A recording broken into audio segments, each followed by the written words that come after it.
Bien, buenas tardes, auditorio nacional e internacional de Radio América. Bienvenidos sean a un nuevo programa de Doble Vía.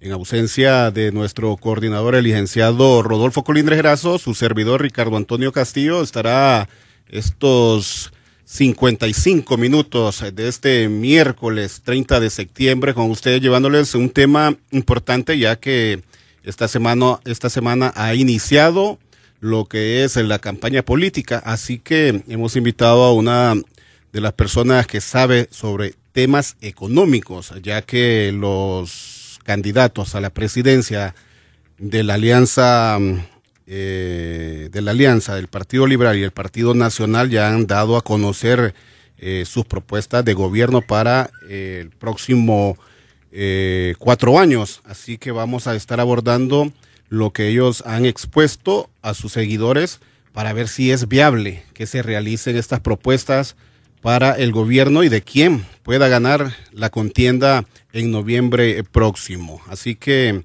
hemos invitado al jefe del Departamento de Investigaciones del Foro Social de la Deuda Externa y Desarrollo de Honduras, don Rodulio Perdomo, para que ampliemos más sobre este tema de las propuestas que han hecho ya 3 candidatos a la presidencia, como es el ingeniero Salvador Narrala, presidenciable de la alianza, igualmente del Partido Liberal, que ya lo ha hecho también el ingeniero Luis Zelaya, y por el Partido Nacional, igualmente el abogado Juan Orlando Hernández. Así que vamos a estar ampliando sobre estas propuestas que ya han hecho los presidenciales de estas 3 instituciones políticas. Así que ahondando, don Rodulio, bienvenido a Radio América. Sí, ya es la segunda vez que lo tenemos por acá.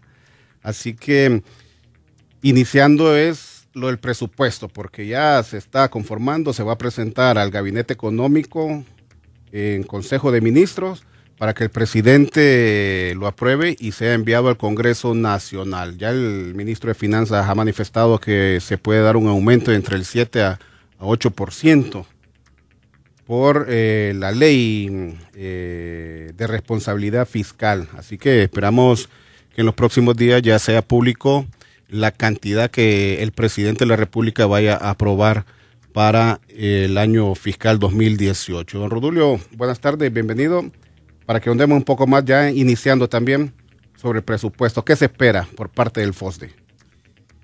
Mire, nosotros hemos estado siempre atentos a los grandes cambios que se están anunciando y obviamente en el caso presupuestario ya este 2018 será la primera prueba de realmente seguir el marco legal existente al respecto. En otras palabras, la ley de responsabilidad fiscal y todos estos últimos cambios en el marco no permiten un crecimiento discrecional, sino un crecimiento que esté vinculado al crecimiento macroeconómico y a la tasa de inflación, con lo cual se esperaría un crecimiento de alrededor del 7.5%. Obviamente, para que la audiencia comprenda la importancia de este tema, ninguna empresa en Honduras invierte o gasta 250 mil millones de lempiras al año. Entonces, el Estado hondureño es, por decirlo de alguna manera, la empresa más grande que asigna recursos para producir bienestar o para producir servicios públicos, etcétera, aunque no necesariamente de una manera eficiente. Hablando de aumento, se habla del 7-8%. Esto vendría a equivaler ¿cuántos miles de millones? Aproximadamente unos 15.000, 16.000 millones de lempiras adicionales al presupuesto actual. Por supuesto que no, el tema de si es 7 o si es 7.5, si son 15.000 millones o 16.000 millones, el tema es si este incremento verdaderamente va a cambiar el esquema histórico de asignación de recursos públicos por agregación. Es decir, no por resultados. Yo voy a agregarle más recursos a una secretaría que no está produciendo los resultados que la población necesita, entonces pensaríamos que es un gasto que tiene un crecimiento aritmético, pero que no se refleja a nivel cualitativo, con mejores servicios, sea de salud, de educación, de justicia. Y estos fondos, ¿para dónde se deberían de enfocar más, viendo lo que se presupuestó para este año 2017, don Rodulio? Bueno, mire, yo pienso que uno de los principales vacíos, que voy a desarrollar ese tema más adelante, es que Honduras tiene muchos motores de crecimiento apagados. Y es necesario que esos motores de crecimiento vuelvan a ser prendidos para que generen crecimiento en la masa de bienes y para que crean bienestar. En otras palabras, en el agro hondureño hay muchos motores apagados. ¿Por qué hay muchos motores apagados? Porque prácticamente hay una producción marginal de arroz, porque no hay producción de carne de cerdo, porque en los sectores urbanos se apagaron los motores que generaban los talleres que generaban zapatos, los talleres que se generaban la industria textil, la confección de prendas, porque hoy día nos hemos hecho importadores de todos esos bienes. Entonces han desaparecido motores de crecimiento. Entonces los grandes motores que se van a seguir encendiendo son motores que generan crecimiento, que generan divisas, pero no necesariamente son buenos redistribuidores de la riqueza o son generadores de bienestar. En otras palabras, vamos a seguir creciendo porque la industria financiera crece, telecomunicaciones y energía. El resto de los sectores no está creciendo a la tasa promedio, sino por debajo de la tasa promedio. Algo que se queja la población, igualmente en el Banco Central de Honduras, es sobre liquidez que mantiene la banca y no se le apoya al agro. Sí, es que el problema de los bancos es que tienen forzosamente que cuidar que los créditos sean devueltos. Y la devolución, el agro es esencialmente inestable por la incertidumbre climática. Entonces, como la banca privada no está dispuesta a arriesgar que no le paguen sus empréstitos, tendría que haber una banca estatal de desarrollo que atienda específicamente este tema. Pero como ha sido una historia muy, muy politizada y muy trágica de la banca estatal de desarrollo, creemos que es importante hablar de una transformación, una reconfiguración para verdaderamente producir esos resultados. Pero eso no sirve de nada si no se cambia el modelo que está sumamente concentrado en una docena de productos.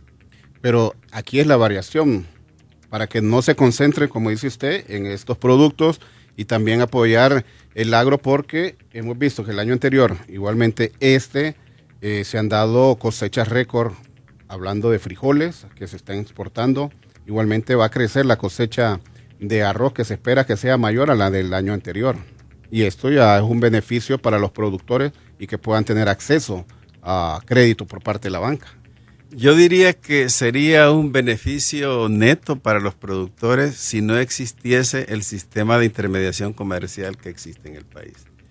Ninguna de las propuestas de las tres partidos se ha dirigido a corregir las fallas del sistema de intermediación comercial. En otras palabras, los productores agrícolas de Honduras no viven en la prosperidad porque la riqueza que generan se queda en las estructuras de intermediación comercial. En otras palabras, los intermediarios del café, del maíz, de los frijoles, etcétera, son los grandes ganadores. Pero el productor propiamente dicho no está como en un gran nivel de prosperidad en el campo. Si nosotros vamos al campo, vamos a ver que sigue prevaleciendo la pobreza en el sector rural hondureño. Bueno, y aprovechando para entrar en el tema de las propuestas que han hecho de gobierno los partidos políticos, en el caso del Partido Nacional, del presidente Juan Orlando Hernández, son 7 los pilares que ha dado a conocer. Uno de ellos es innovar para crecer, acceso al crédito, Honduras como una plataforma logística, educación y salud, seguridad y defensa, estabilidad y confianza en el país y transparencia y rendición de cuentas. Algo que se ve aquí y de subrayar, don Obdulio, es acceso al crédito. Él siempre, cuando está en algún evento, siempre resalta que se debe dar acceso al crédito a pequeños productores para que pueda haber una buena producción? Bueno, yo creo que efectivamente este gobierno ha hecho muchas cosas, las ha hecho bien. Sin embargo, esas cosas que ha hecho bien necesitan de una complementación. En otras palabras, yo le puedo dar acceso crediticio a alguien, pero no le doy el acceso al mercado.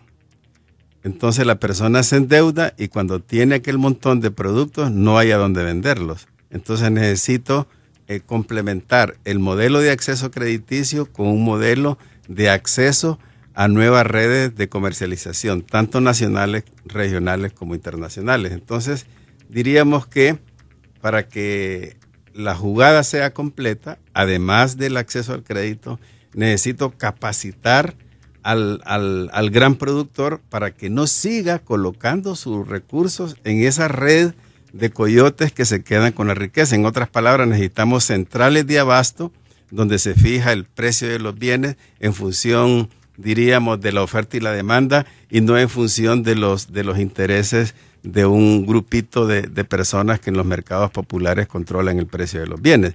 Es decir, el gobierno tiene que tomar una decisión fundamental para erradicar las estructuras de coyotaje o de intermediación comercial. En ese sentido, por eso es que decimos que hay que complementar, hay que hacer eso, porque si no, el sistema de producción y de distribución informal necesita de ser regulado, reglamentado, como existe en Costa Rica, como existe en México, como existe en muchos países. Se puede decir de que por los coyotes, igualmente la intermediación, los productores no están aprovechando las cosechas para colocarlas en el mercado nacional, así como exportarlas, porque tenemos varios tratados de libre comercio, son 11, si no mal recuerdo, y no se están aprovechando solamente con la Unión Europea. Bueno, es que el tema justamente que usted ha tocado es que esos 11 tratados de libre comercio también son tratados que le atan de manos a los países, que le atan de mano a los gobiernos, porque prácticamente usted dice, yo me abro a la importación de bienes subsidiados de Estados Unidos y de Europa, y no puede usted competir con maíz amarillo subsidiado, con arroz subsidiado, los productores nacionales con tierras no tan fértiles, sin sistemas de riego, competir contra los países más eficientes y que además de eficientes subsidian su producción agrícola. Entonces, los tratados de libre comercio tienen cosas buenas, pero también cosas malas. Entonces, en las negociaciones tiene que minimizarse lo malo. Por ejemplo, lo malo es que Honduras ha perdido diversidad económica. Hoy día somos un país muy concentrado en términos económicos. Los rubros que generan el crecimiento son pocos, son una docena, y son rubros de materias primas, no son rubros de bienes transformados, de bienes industrializados. Entonces, habría que pensar que estas propuestas que usted ha anotado necesitan de una mirada más holística, más completa, para ver que sí es bueno decir que hay que innovar, ¿verdad? Hay que innovar. Pero la innovación, por ejemplo, nos retrotrae al tema de la tecnología de punta, de la apertura del país a la ciencia y la tecnología, para que Honduras de repente empiece a generar adaptaciones tecnológicas, a comprar tecnología, para que pueda innovar la producción. Pero si nosotros seguimos exportando granos de café, granos de cacao, azúcar sin transformación, estamos exportando materias primas que nos pagan precios bajos realmente. Innovar sería lo que usted ha manifestado y la vez pasada también lo dijo, de estas centrales de abasto en el interior del país para que los productores puedan aprovechar más la cosecha. Por supuesto. ¿En el momento existen estas centrales de abastos en el interior del país? No existen. De hecho, para hablar de centrales de abastos, hablamos de capacidad de almacenamiento en el nivel local, en el nivel departamental y en el nivel nacional. Aquí solo tenemos a Lima, entonces. Aquí solo tenemos a Lima y algunos almacenes privados que existen hoy. En el pasado teníamos, en los años 70, una gran capacidad de almacenamiento, los famosos silos rurales. Hoy día se ha perdido eso, entonces se ha producido fenómenos de carencia de granos básicos esenciales para municipios que, por ejemplo, los del corredor seco, que tienen este problema de que un poquito se atrasa la lluvia y genera mucha hambre. Entonces, el tema de que haya capacidad de almacenar, que haya capacidad de diversificar eso, que no solamente sea el grano, que sea la harina de ese grano, que sea la producción de dietas para, por ejemplo, para la merienda escolar de las escuelas de Honduras. Todos esos elementos son los que permiten que realmente el país no hipoteque su futuro solamente con la exportación de materias primas. Necesitamos transformar nuestras materias primas. Esto es poco. Hablando de lo que ha puesto a manifiesto el presidente en sus pilares, de que tener a Honduras como una plataforma logística. Imagínense si no tenemos estas centrales de abasto.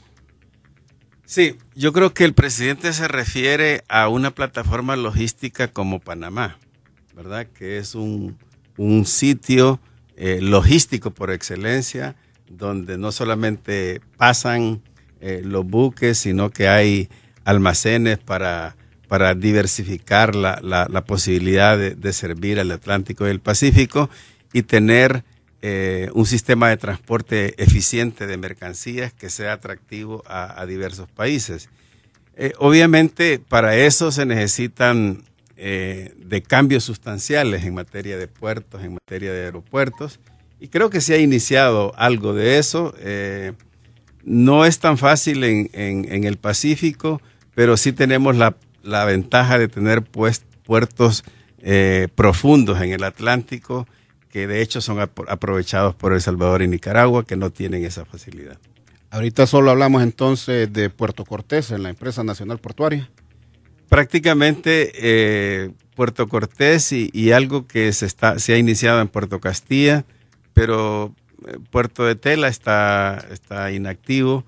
En fin, yo creo que el tema de un cambio para convertirse en un país que sea una base logística pasa también por el tema aeroportuario. Es decir, no solamente puertos marítimos, puertos aéreos, sino también que hay una gran capacidad de almacenar bienes para repartir a los diferentes mercados. Entonces, en el tema logístico, creo que no hay un plan de desarrollo logístico tal cual. Se necesita avanzar más en ese tema, y que obviamente no solamente es un desarrollo logístico hacia afuera, sino también hacia adentro, que tengamos esas posibilidades de tener diversificados los almacenes de bienes en todo el país y no solamente en Tegucigalpa y San Pedro Sula. Con este plan maestro del Golfo de Fonseca, ¿cree usted, don Rodulio, que se puede aprovechar, que pueda aprovechar nuestro país la zona sur? Porque no se está dando en la actualidad. Bueno, en la zona sur creo que es importante el corredor seco, que ya pronto estará en servicio, y creo que se ha empezado un proceso de mejora de la carretera de Tegucigalpa a Choluteca. Yo creo que además de eso se necesitan cambios de mayor envergadura.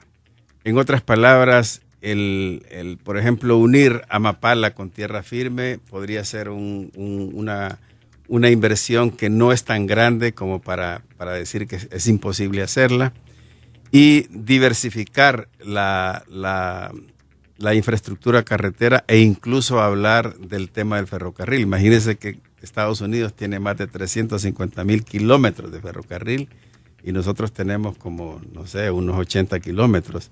Entonces, eso nos habla de que no necesariamente estamos apuntando hacia los grandes cambios infraestructurales.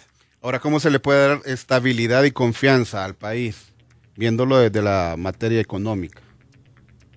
Bueno, yo creo que como ese es uno de los 7 pilares de la propuesta del Partido Nacional, sin duda alguna, la inseguridad, la inestabilidad es lo que hace ahuyentar la inversión extranjera y la inversión nacional. Entonces es importante para que se crea la estabilidad, se necesita fortalecer el Estado de Derecho.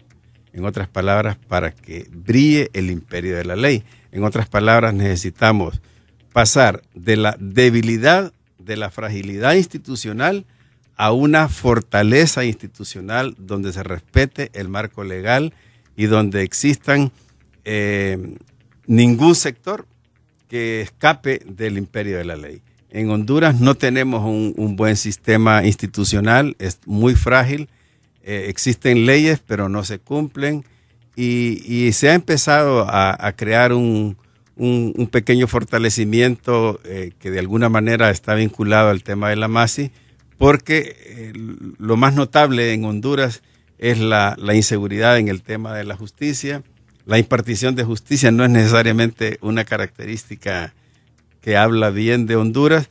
Entonces, todo ese tema de estabilidad institucional realmente es el imán que atrae la inversión nacional y la inversión internacional. Pero hemos escuchado a inversionistas uruguayos que vinieron, igualmente chilenos, de que ahora ponen su vista hacia Honduras por lo que se está haciendo en seguridad y con este programa que están apoyando bastante el sector o la empresa privada, la iniciativa privada, este programa 2020. ¿Usted cree que pueda generar lo que se está planteando actualmente por parte del gobierno, igualmente de la empresa privada?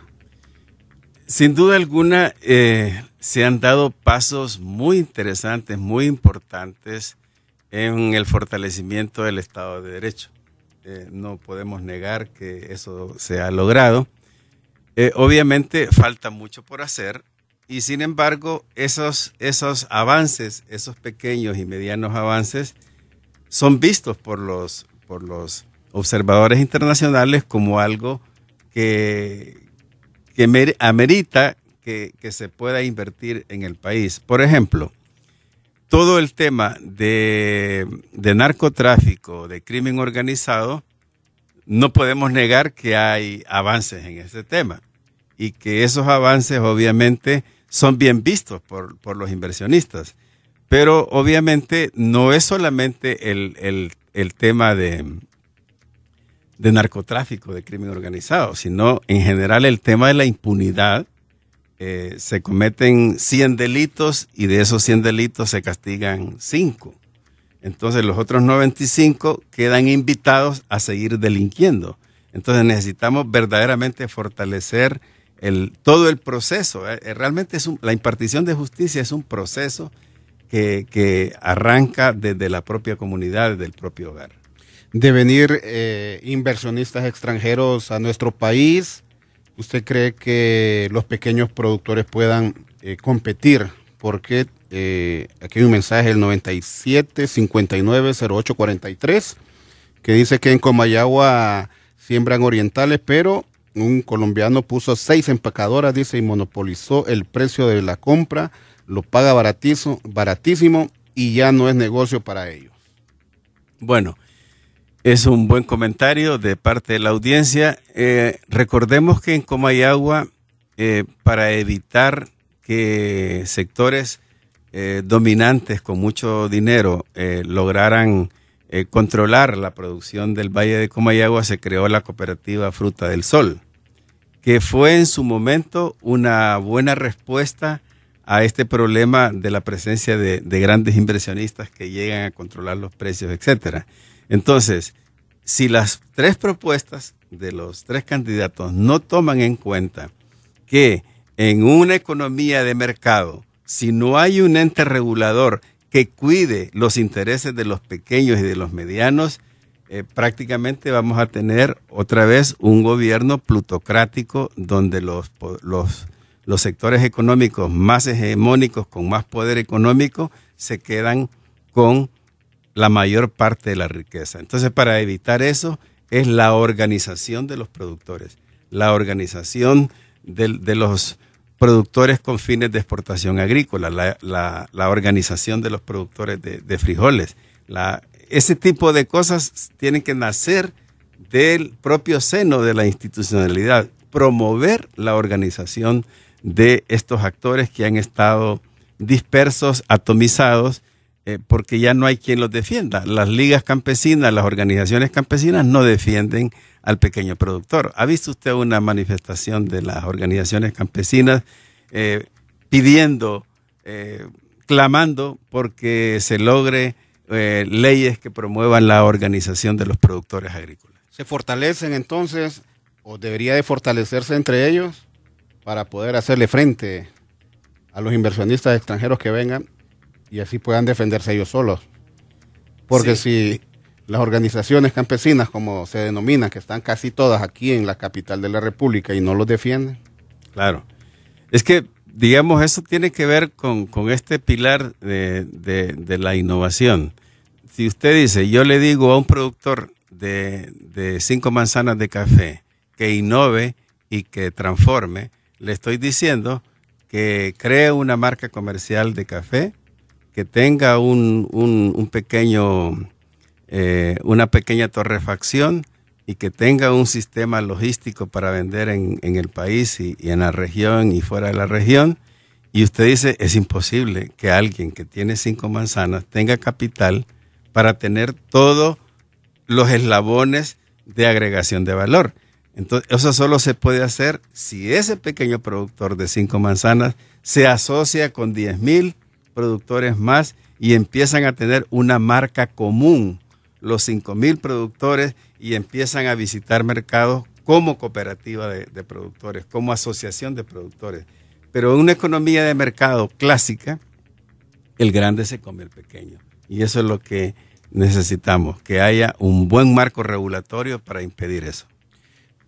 Don Rodulio, ya viendo estos 7 pilares del Partido Nacional, del presidente actual, ¿usted cree que sean factibles o sean realizables, así como dice la empresa privada, que eso le pide al sector político que dé propuestas que se puedan realizar?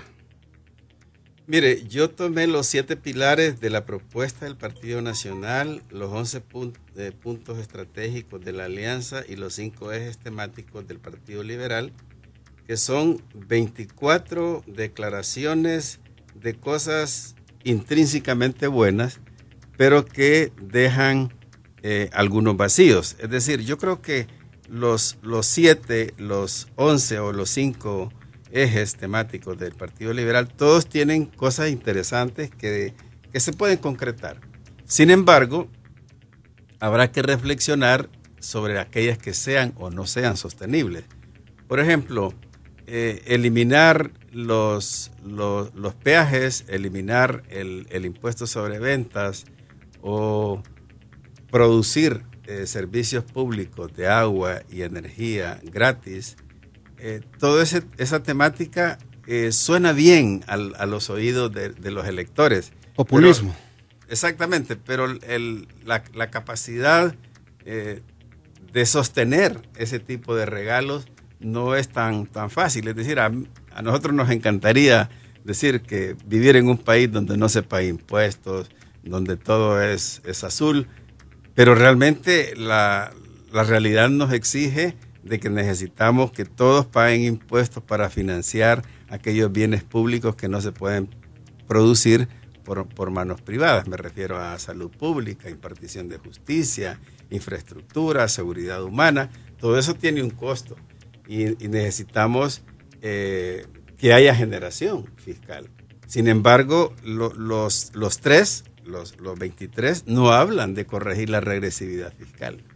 Ellos hablan de que uno dice que no va a subir los impuestos, otro dice que va a erradicar algunos, pero nadie habla de que realmente el problema del país es la regresividad fiscal. En otras palabras, que las 2/3 partes de los ingresos fiscales se sostienen de la población más pobre.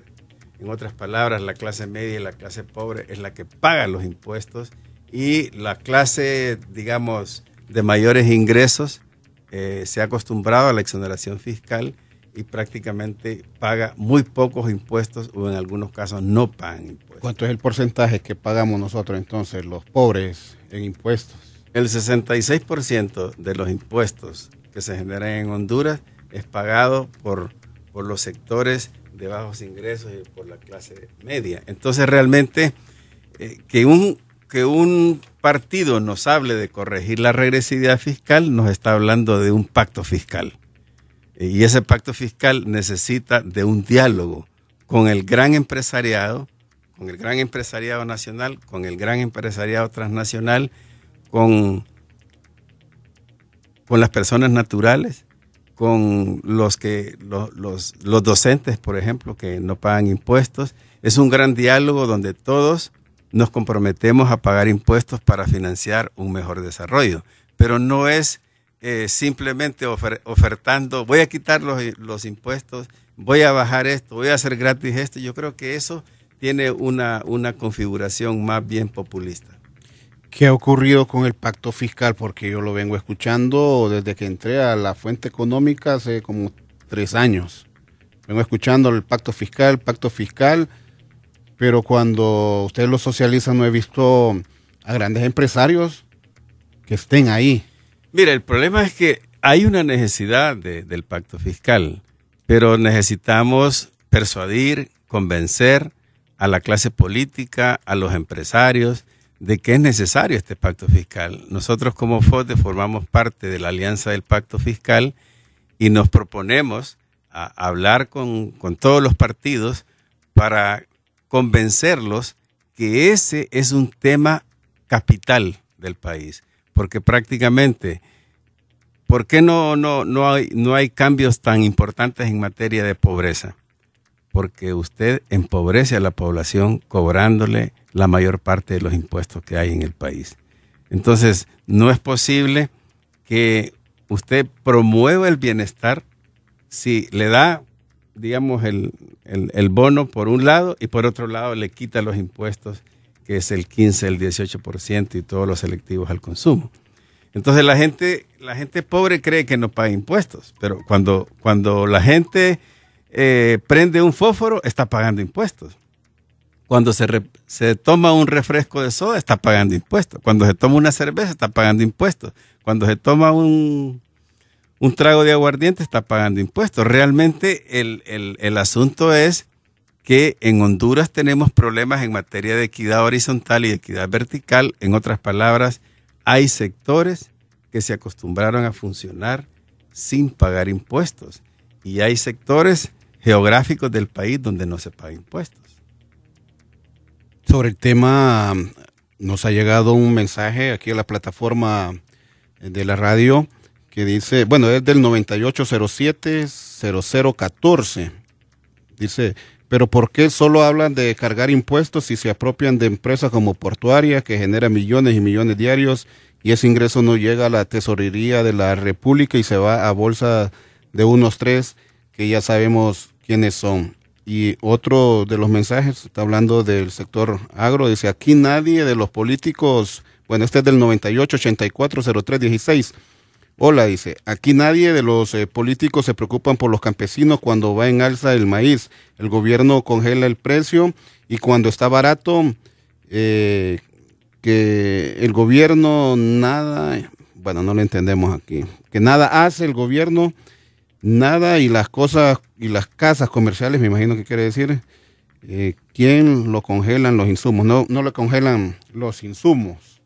Y otro, aquí el agro va a desaparecer porque no le dan al campesino para sembrar. Son algunos de los mensajes que están llegando aquí a la plataforma de Radio América, hablando sobre el tema de los impuestos, de lo que usted abordaba, don Rodulio. También está el tema de los 5 ejes temáticos, pero el Partido Liberal, que el número 3 dice reactivación económica para la generación de empleo. Reactivación económica. Se está reactivando la economía en nuestro país porque según el Banco Central, este año el crecimiento económico puede llegar o superar el 4%. Sí, bueno, el asunto es que ya los tres partidos con más probabilidades de ganar las elecciones han puesto de manifiesto sus apuestas, las 23 lineamientos que hemos estado hablando. Obviamente el tema de la creación de empleo no es fácil cuando usted tiene un conjunto de tratados de libre comercio que son precisamente destructores de empleo. En otras palabras, Honduras en este momento tiene relación comercial con 200 países y de esos 200, con 190 tiene déficit comercial. Y no es un déficit comercial del 2016, es un déficit del 2000 a la fecha. Y solo tenemos superávit comercial, que son superávit pequeños, en la región centroamericana con Nicaragua. De ahí no tenemos más superávit comercial. De ahí tenemos con Alemania, que es importante, con Holanda, con Portugal, con Jamaica, y de ahí pare de contar. También está Francia y Suecia, con Haití, pero está hablando de superávit de 10 millones de dólares, de 4 millones de dólares. Pero el problema de Honduras es que tiene un gran desbalance comercial y no lo hemos visto como un problema porque tenemos una forma de financiar ese desbalance comercial, que son las remesas. Si no tuviéramos las remesas, tendríamos una tasa de evaluación de muchos lempiras por dólar.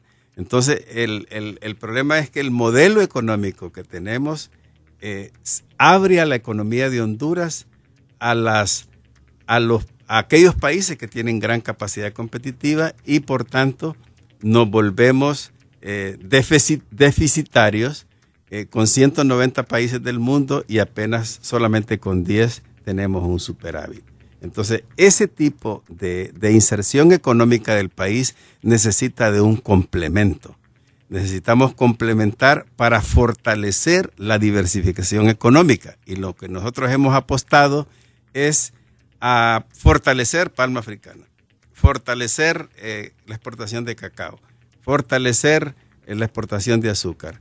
Entonces, podemos hablar de generar empleo por el Plan 2020 o por la propuesta del candidato liberal, pero ¿cuál es el sustento? ¿Qué cambios en el modelo se van a hacer para lograr que verdaderamente haya generación masiva de empleo? Si por la vía del libre comercio estamos destruyendo empleo. Entonces, las negociaciones de libre comercio ya necesitan de una evaluación, porque por eso es que hay pobreza en el campo y no hay un gran cambio en los niveles de pobreza medida por los propios sistemas oficiales. ¿Cómo explotar nuevos nichos para pequeños productores si no tienen crédito o acceso al crédito? Para no seguir siempre estar pendientes del café, precio del café, del aceite de palma africana, de melón, camarón, bueno, hay varios productos que siempre están en la balanza comercial cuando se hacen las exportaciones, pero los pequeños productores no tienen acceso a crédito, que ese es uno de los, creo yo, problemas puntuales para que se puedan abrir nuevos nichos y así exportar nuevos productos también. Mire, voy a contestarle su comentario con una cosa muy metafórica. Cuando usted va a una piñata y observa que después de quebrar la piñata, dígame cuántos confites, dulces y chicles son hondureños. Entonces, eso nos da una pista de que nosotros, teniendo un gran potencial edulcorante, lo que exportamos es productos de bajo nivel de transformación, azúcar morena, dulce de panela. Pero entonces, ¿cómo hacemos? ¿Cómo generamos una línea de crecimiento industrial que permita que Honduras tenga producción de confitería, de edulcorantes, de todas las industrias vinculadas a eso? Por ejemplo, el tema de las harinas, de las harinas, la azúcar molida que necesita la repostería. Todo el tema del vínculo de los edulcorantes con la industria farmacéutica. Esos enlaces no existen, se han destruido. Entonces necesitamos dar una mirada a los diferentes sectores y a sus vínculos, porque ¿de qué manera pueden los productores de caña que tienen una molienda y que generan dulce de panela, si el precio del dulce de panela apenas permite una economía de subsistencia? ¿Cómo generamos lo que dice este principio número 1, innovaciones a ese nivel? Para que existan innovaciones a ese nivel necesita una agencia estatal que oriente, que guíe, que financie para que se genere la innovación en el campo. No solamente me estoy refiriendo al ejemplo del azúcar y la caña de azúcar, sino para que generen nuevos productos. Cuba, por ejemplo, apostó a generar productos farmacéuticos derivados de la industria del azúcar. Quieras o no, Cuba es un país, no lo estoy poniendo como un referente que hay que copiar, sino como ejemplo de cómo los países toman decisiones para generar cambios en su matriz productiva. Pero igualmente la generación de alcohol, de la industria del azúcar, todo ese tema energético pasa por verdaderamente generar grandes transformaciones industriales y grandes transformaciones en materia de innovación. La alianza propone en uno de sus, el punto 10, ellos proponen una reforma agraria justa. Hace años se está oyendo, escuchando de una reforma agraria, pero no se da en nuestro país. Mire, el tema de la reforma agraria fue abandonado en los años 90 y más bien se hizo una regresión porque se permitió que los beneficiarios de la reforma agraria pudiesen vender los predios que se les habían asignado. Sin duda alguna, Honduras es un país que también necesita fortalecer a este sector olvidado de campesinos que bien orientados produjeron unas 1.200 empresas campesinas, entre las cuales se encuentra una de las cuales es líder en la producción de aceite de palma africano. O sea, que no solamente siembra, sino que también genera un producto industrializado, como es el aceite. Pero también hubieron bonitas experiencias en materia de producción de bananos por campesinos que dejan de ser simplemente los que blanden el machete, sino que se convierten en empresarios. Pero esa línea de trabajo se acabó.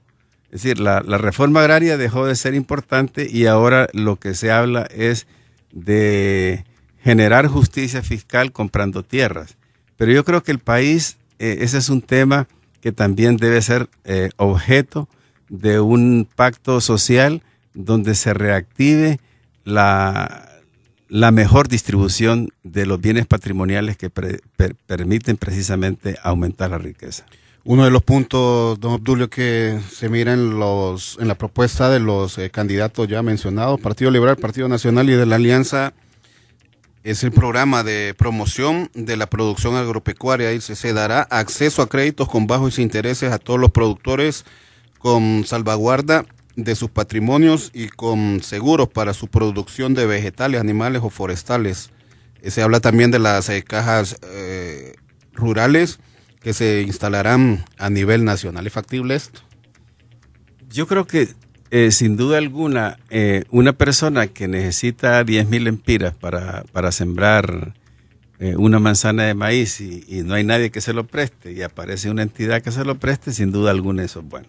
No hay que perderse.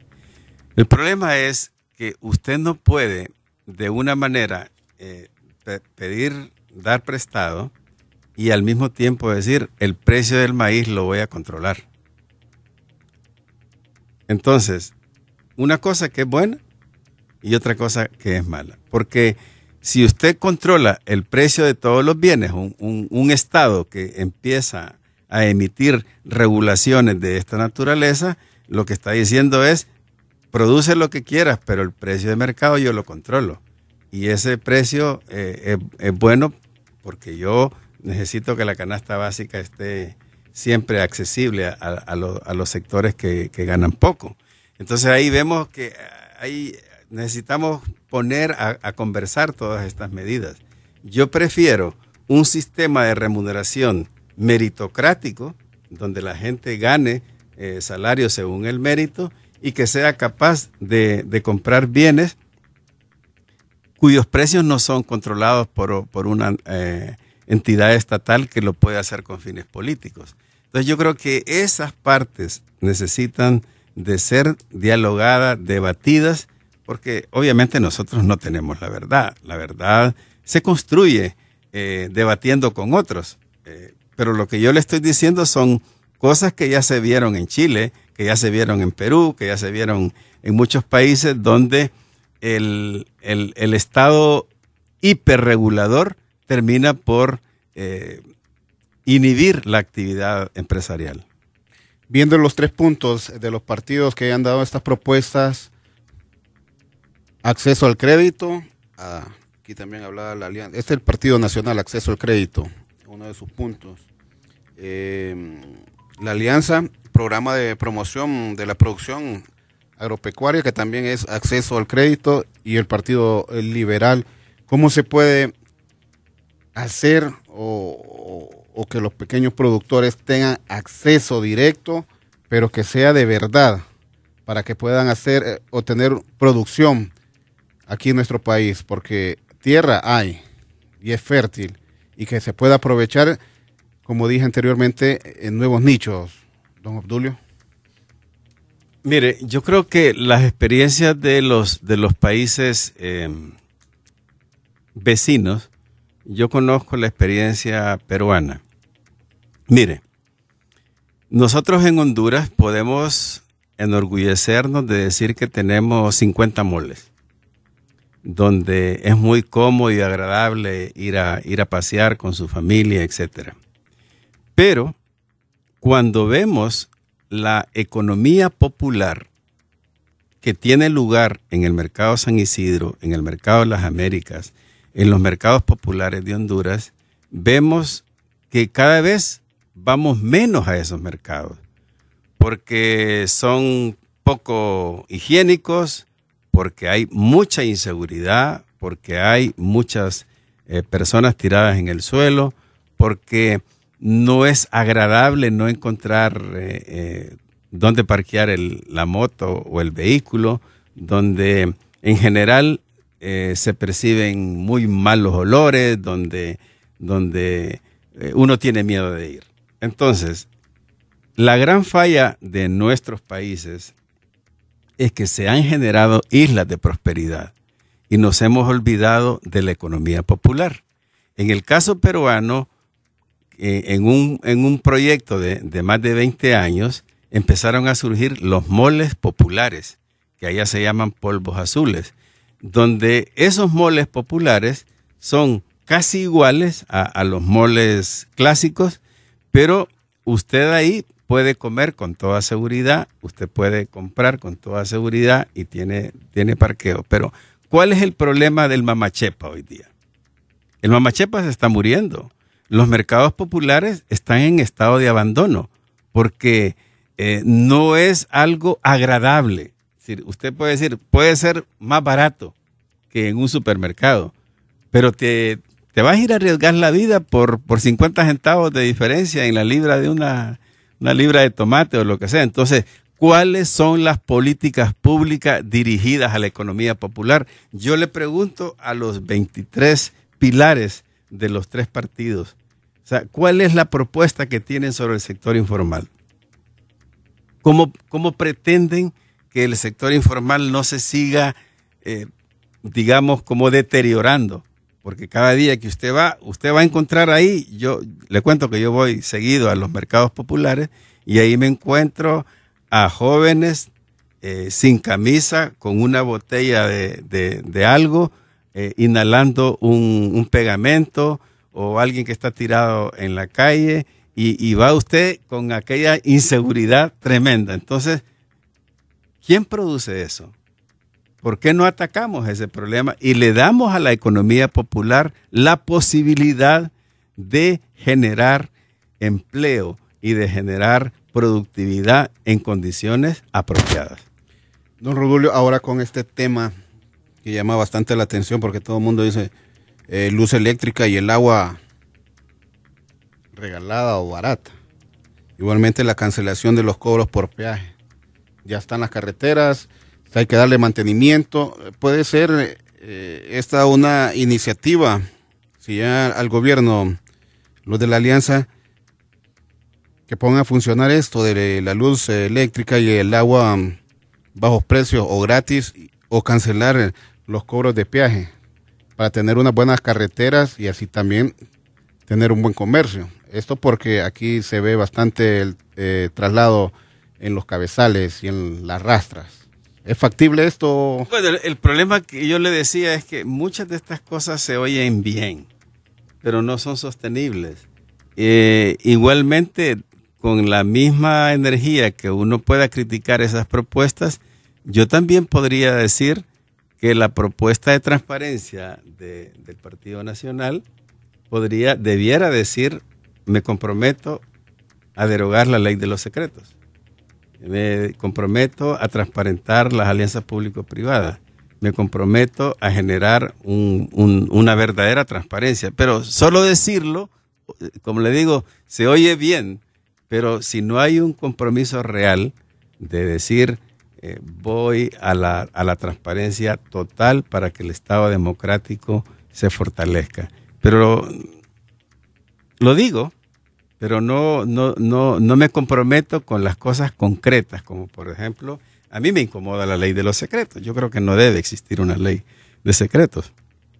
Entonces, ¿por qué no cómo hablar de transparencia con un conjunto de cosas que no sabemos nosotros, que debiéramos saber? Nos interesa saber cuánto cuesta un parque, nos interesa saber cuánto cuesta un metro de gramilla artificial, nos interesa saber si esos recursos pudieron servir para comprar medicamentos, tantas cosas que se necesita transparentar para tener confianza.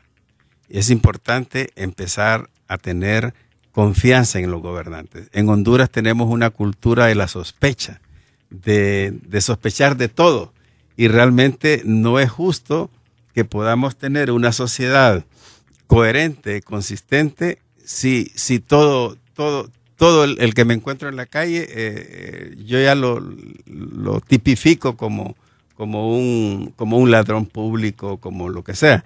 Entonces realmente el tema de la confianza institucional, el tema de la transparencia son fundamentales, y hay que hacerse la pregunta si acaso el Estado de Derecho justamente es débil en la medida que se ha ido generando todos estos como mantos negros que cubren, por ejemplo, el monto del tazón, para dónde se dirige el tazón, cuántos vehículos alquilo con esa tasa, cuántas armas compro, etcétera. Todas esas cosas creo que no es necesario que estén ocultas, pues como que eso se va a caer el mundo porque yo no cuente, no le diga a mis conciudadanos lo que cuestan esos bienes. Yo creo que justamente yo estaré comprometido a pagar impuestos cuando vea las obras, cuando vea que se hacen bien. El caso de Tegucigalpa, uno ve que se están generando las obras y dice vale la pena pagar impuestos. Entonces yo creo que todos esos elementos pasan porque el pueblo se dé cuenta, la audiencia se dé cuenta que necesitamos dar pasos grandes en materia de rendición de cuentas, de transparencia, etcétera. Don Rodulio, ya para concluir y viendo pues que vimos las tres propuestas. Vimos la de la Alianza, Partido Liberal y Partido Nacional. El Partido Nacional tiene 7, el Partido Liberal 5, y están los de la Alianza. ¿Cuáles son las recomendaciones puntuales del Foro Social de la Deuda Externa y Desarrollo de Honduras? Mire, yo creo que una cosa buena de los tres que habría que apuntar es que todos pretenden fortalecer el Estado de Derecho. Tal vez con la diferencia de que la Alianza propone una Asamblea Nacional Constituyente de entrada, como para colocar un marco jurídico nuevo. Pero si vemos el fortalecimiento del Estado de Derecho, es el respeto de la Constitución, de las leyes primarias y secundarias que se necesita en el país, es urgente, porque eso está amarrado con el tema de la seguridad en la inversión y la atracción de capitales externos. Lo que he dicho, que me parece importante, es que los tres partidos se han olvidado del sistema fiscal, se han olvidado del sistema de remuneración, que es antimeritocrático. O sea, por más que usted hable de aumentar el salario mínimo, eso no resuelve el problema. El problema es que necesitamos crear un sistema de remuneración en base a mérito, y no lo tenemos. El tema el arreglo macro de la intermediación comercial, eso es un tema fundamental para convertirse en un verdadero centro logístico, las centrales de abasto, etcétera. Y por último, pensar que no necesariamente el país tiene que ser competitivo solamente utilizando una tasa de evaluación. Necesitamos grandes cambios en educación, en salud, en infraestructura, en justicia, y todo eso es lo que va a crear una mejor plataforma para el desarrollo del país. Bien, muchas gracias, don Rodulio Perdomo, quien es el jefe del Departamento de Investigaciones del Foro Social de la Deuda Externa de Honduras. Le agradecemos su atención, que Dios los bendiga y buenas tardes.